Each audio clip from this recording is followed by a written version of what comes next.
Selamat datang di kelas Ekonomi SMA IT Al-Quswa, Surabaya.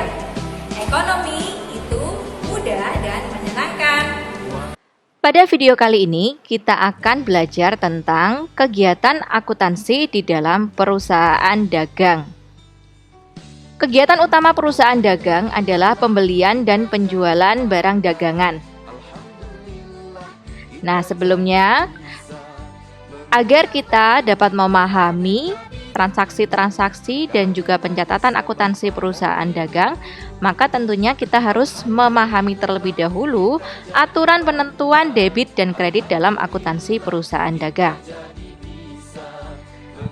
Sebenarnya ada akun-akun yang juga terdapat di dalam akuntansi perusahaan jasa. Nah, ini dapat kita lihat di sini ya.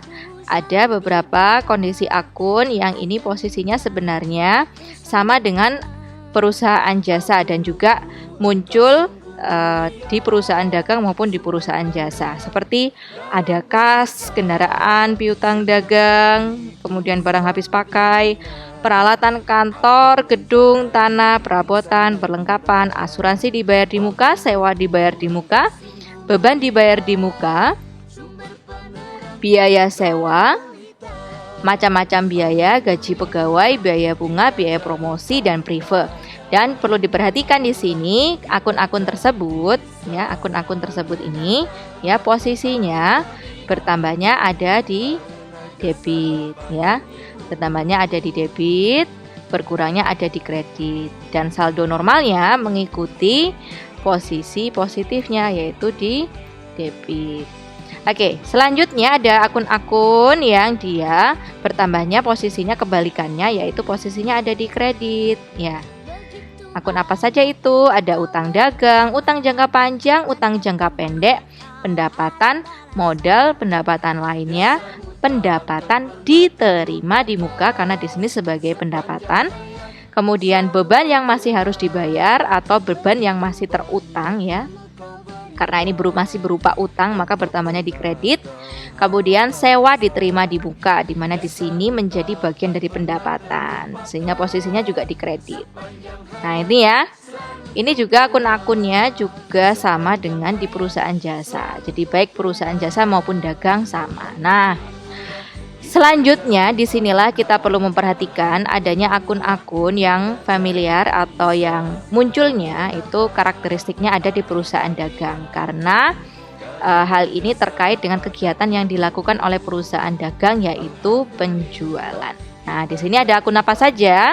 Ada persediaan barang dagangan, posisi bertambahnya ada di debit. Kemudian ada akun penjualan sebagai pendapatan, ya, pendapatan utama dari perusahaan dagang, di mana posisinya adalah kredit bertambahnya. Retur penjualan dan pengurangan harga, ya, karena ini bisa jadi ketika melakukan proses penjualan ada barang dagangannya, ya, yang ini dikembalikan oleh pihak klien atau konsumen karena bisa jadi ada kerusakan, cacat, dan lain sebagainya. Sehingga akan muncul nanti pencatatan akunnya retur penjualan, di mana di sini akan terjadi pengurangan harga. Karena sifatnya yang berkebalikan dengan akun penjualan, maka kalau penjualan ada di kredit, returnya ada di debit. Selanjutnya ada juga namanya potongan penjualan. Ini seperti diskon, ya, diskon kepada barang dagang yang kita jual kepada konsumen agar lebih menarik minat konsumen membeli barang dagangannya. Potongan penjualan ini bisa juga disebut dengan rabat, ya, karena di perusahaan dagang biasanya menawarkan strategi marketingnya salah satunya adalah rabat dengan potongan khusus, gitu ya. Nah, posisi potongan penjualan ini berkebalikan dengan penjualan, posisinya ada di debit, ya. Oke. Kemudian ada beban angkut penjualan. Nah, kalau muncul beban angkut artinya biaya ongkos kirimnya barang dagang tersebut ditanggung oleh pihak penjualnya. Otomatis dalam pencatatannya nanti akan muncul akun beban angkut penjualan, di mana posisi pertamanya ada di debit dan berkurangnya ada di kredit. Setelah itu ada akun pembelian, ya, karena memang di dalam perusahaan dagang perlu dilakukan pembelian barang dagang ya, maka akan ada akun namanya akun pembelian ya. Akun pembelian ini ya posisi pertamanya ada di debit. Retur pembelian ini berkebalikan dengan pembelian, ada di kredit posisinya ya. Karena apa? Karena bisa jadi ketika kita beli barang dagang ya, perusahaan dagang ini membeli barang dagangannya, ada barang dagangnya yang cacat ya, atau mungkin rusak ya, sehingga boleh dikembalikan. Kan biasanya ada ya perjanjian seperti itu di dalam pembelian barang dagang. Nah, posisinya bertambahnya ada di kredit ya, kebalikan dari pembelian yang posisinya bertambahnya ada di debit ya, retur ada di kredit. Oke. Kemudian ada potongan pembelian. Nah, di sini ya potongan pembelian ini seperti diskon juga ya, di mana posisi pertamanya ada di kredit. Dan apabila ongkos kirim dari barang dagang tersebut ditanggung oleh si pembeli, maka akan dicatat sebagai biaya angkut pembelian. Ini ya pertamanya ada di debit.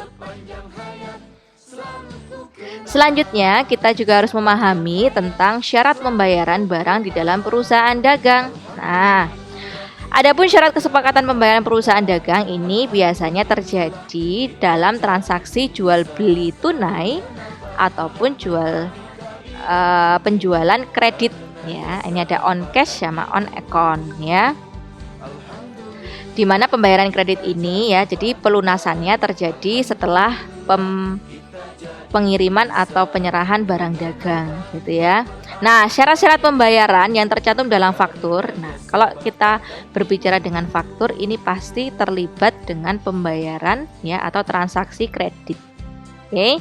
Apa saja itu syaratnya? Yang pertama adalah syarat N_30. N ini menunjukkan diskonnya dan angka di belakangnya yaitu 30, ini menunjukkan harinya ya.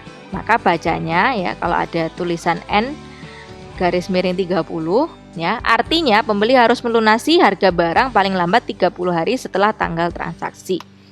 Kalau misalnya pembelian dilakukan pada tanggal misal 1 Januari 2021, artinya perusahaan tersebut harus membayar faktur. Faktur itu adalah surat penagihan ya atas barang dagang yang sudah diterima ya.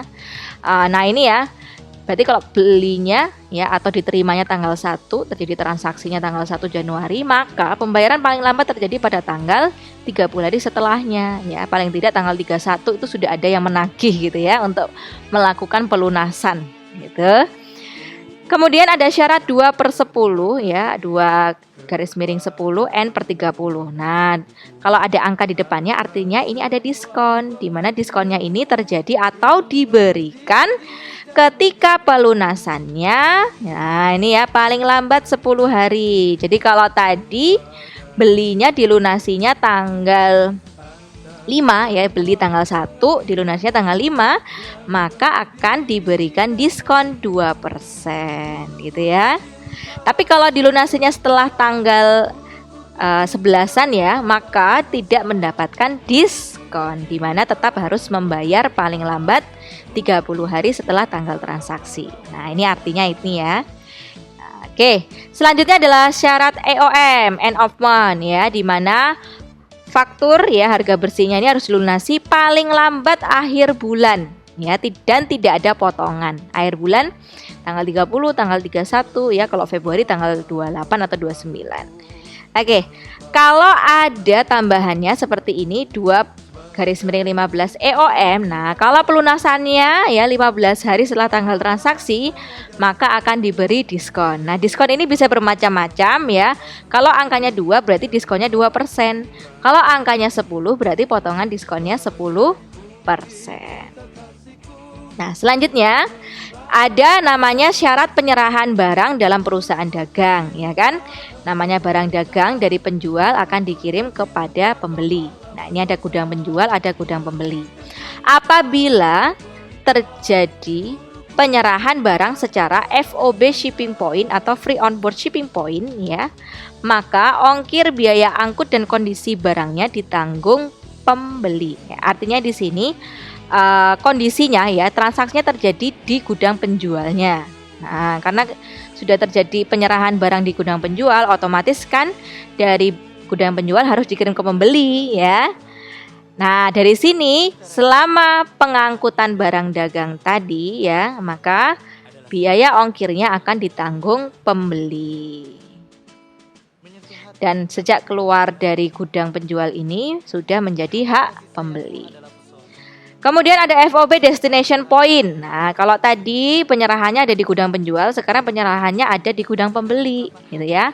Otomatis ketika ongkir ya, ongkos kirimnya ketika pengiriman ya, akan ditanggung oleh pihak penjual karena barang ini masih di tangan penjual ya, baru diserahkan ketika sudah sampai di gudang pembelinya. Selanjutnya, kita akan belajar tentang bagaimana mencatatkan transaksi yang terjadi di dalam perusahaan dagang. Nah, di sini ada kegiatan pembelian barang dagangan yang identik dengan ya perhitungan harga pokok penjualan. Yang pertama, ada pembelian barang dagang, di mana pembelian barang dagang ini sifatnya akan menambah HPP. Nah, contohnya adalah pada tanggal 5 Mei 2011, PT Andalas membeli barang dagangan secara tunai kepada PT Royal sebesar Rp200.000. Maka transaksi ini akan dicatat PT Andalas ya sebagai pembeli akan mencatat transaksinya dengan akun pembelian posisi ada di debit sebesar Rp200.000. Karena ini adalah transaksi tunai, maka yang muncul akunnya adalah kas. Nah, ini ya, akunnya muncul adalah kas. Posisinya ada di kredit karena berkurang, harus membayar ya. 200.000. Apabila transaksi ini adalah transaksi kredit, maka akunnya di sini bukan akun kas ya, tapi adalah utang. Ini kalau kredit, maka bukan akunnya yang muncul bukan kas tapi utang. Karena apa? Ya memang kalau di perusahaan dagang terkadang pembayarannya itu tidak langsung terjadi ya. Karena bisa jadi pembayaran yang dilakukan ini tidak sedikit. Nah, ada beberapa kondisi tertentu di mana pembelian barang dagang dilakukan secara kredit. Maka pencatatannya bukan dengan kas akunnya tapi dengan utang. Dengan posisi yang sama yaitu di kredit.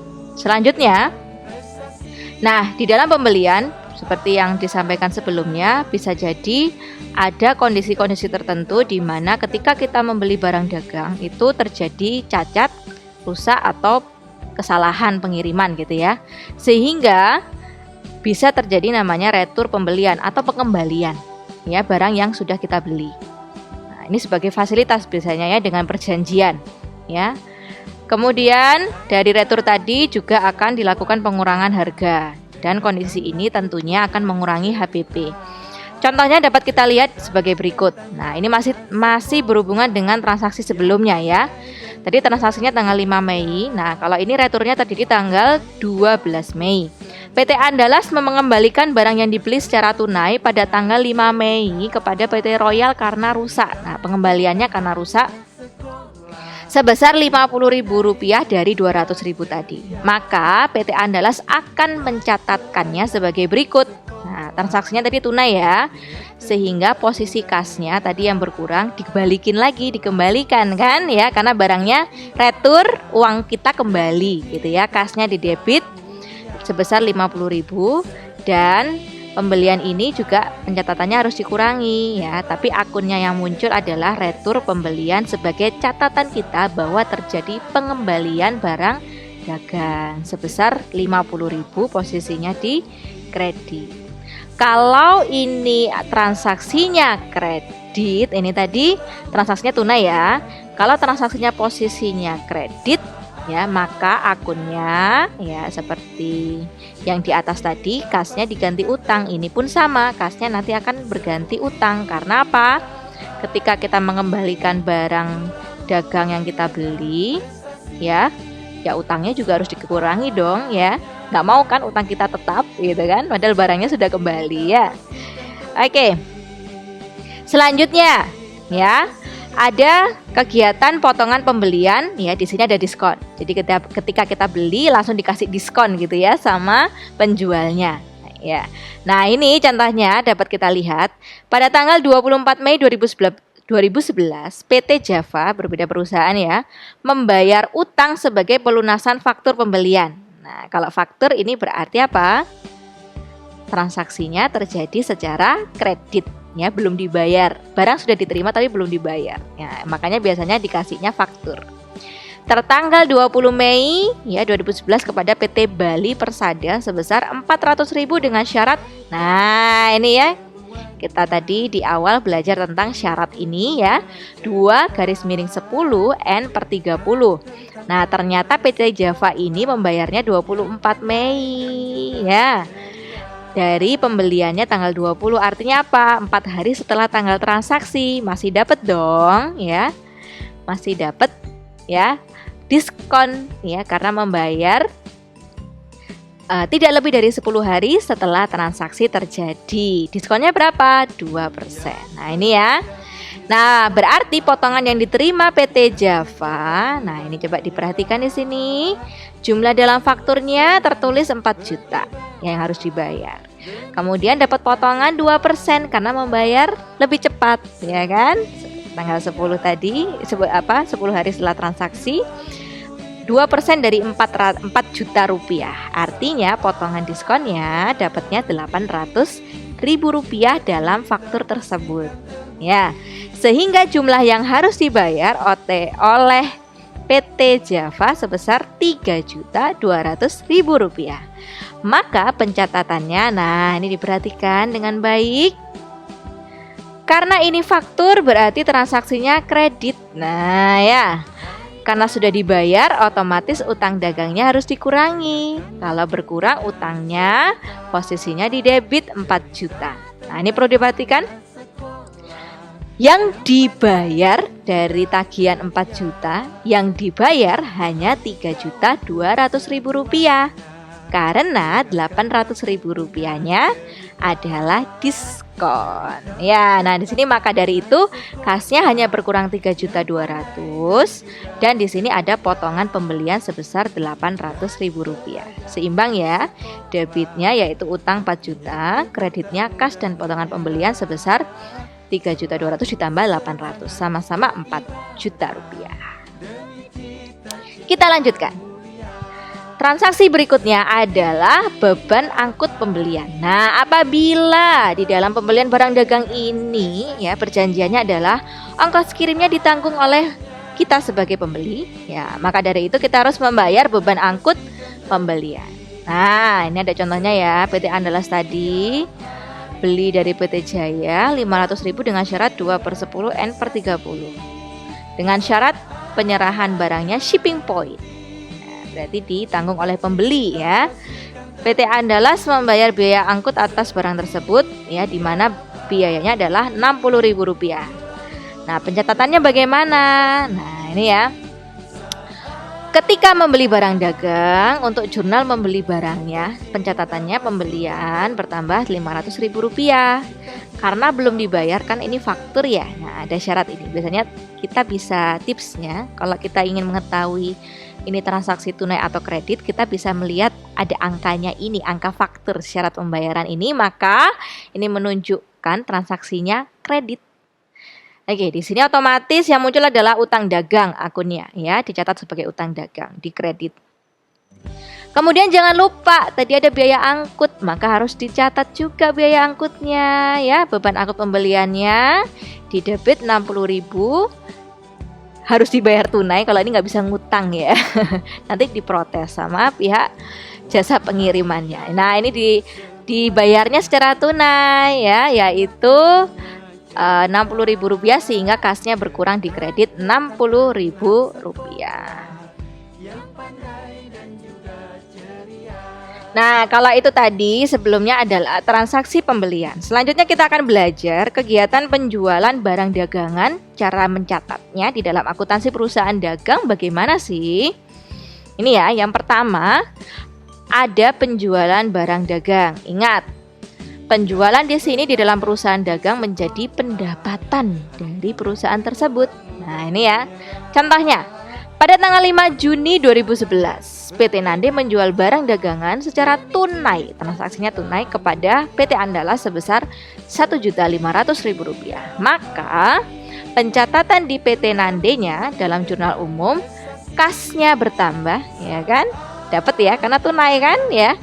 Rp1.500.000 dan penjualannya Rp1.500.000, posisinya di kredit ya. Mohon maaf ini ada salah ketik dikit ya, ini posisinya harusnya sebelah sini ya, sebelah kiri, kreditnya di kanan ya. Tapi ini sudah betul ya, kasnya di debit, penjualannya di kredit. Oke, nah ini ada contoh soal yang kedua. Nah ini kalau transaksinya terjadi kredit, kalau ini tadi tunai.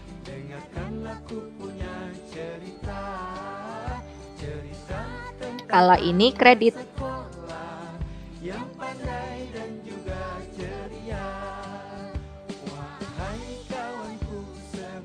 Nah, apabila kredit ya. Nah, di sini ciri khasnya ini ya, ada syaratnya. Nah, ini berbeda ya. Berarti kalau angkanya 3, artinya potongannya berapa? 3%. Nah, ini ya.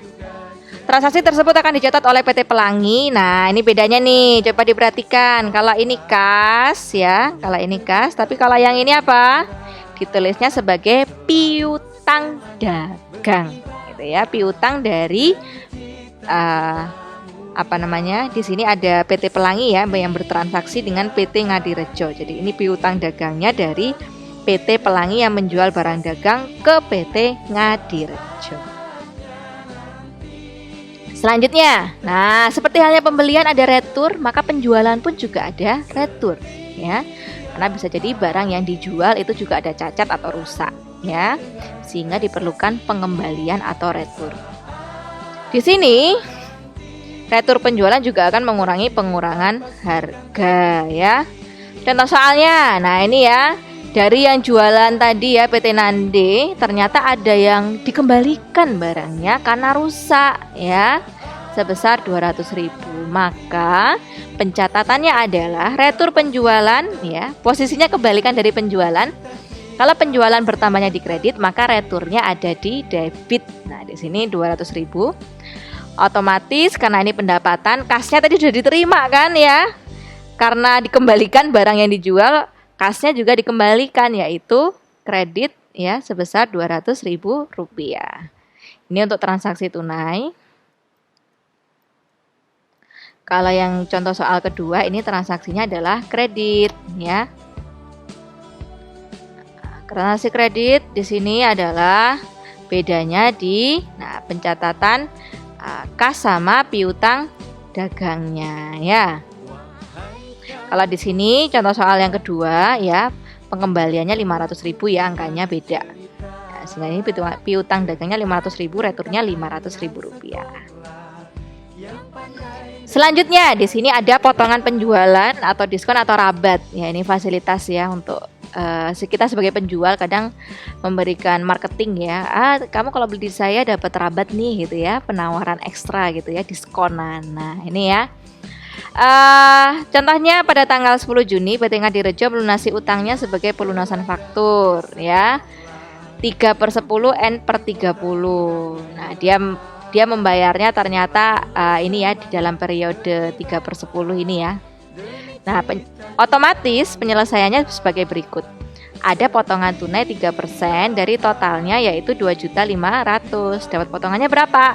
Rp75.000.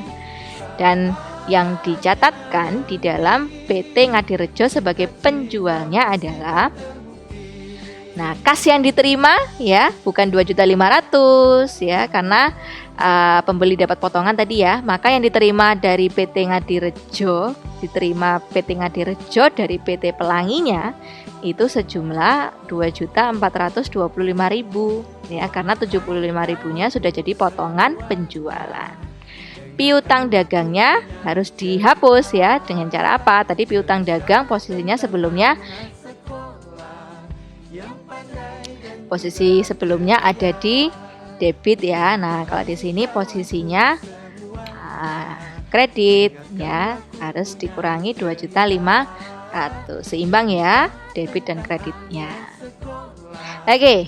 Nah, selanjutnya nomor 4. Di sini ada kegiatan beban angkut penjualan. Nah, kalau tadi beban angkut pembelian, posisi penyerahan barangnya adalah FOB shipping point. Kalau beban angkut penjualan, posisi penyerahan barangnya adalah FOB destination point. Kalau destination berarti tugas atau tanggung jawab penjual untuk membayarkan biaya ongkirnya. Nah, biaya pengirimannya ternyata Rp50.000. Maka pencatatannya adalah beban angkut penjualan Rp50.000 dan kasnya, karena ini harus tunai lagi ya, kasnya berkurang. Jadi ini kredit, kasnya berkurang Rp50.000 dan beban angkutnya posisinya debit Rp50.000. Terima kasih. Demikian pembahasan materi kali ini, semoga dapat dipahami dengan baik. Kurang lebihnya mohon maaf. Wassalamualaikum warahmatullahi wabarakatuh. Sampai jumpa di pembahasan materi selanjutnya.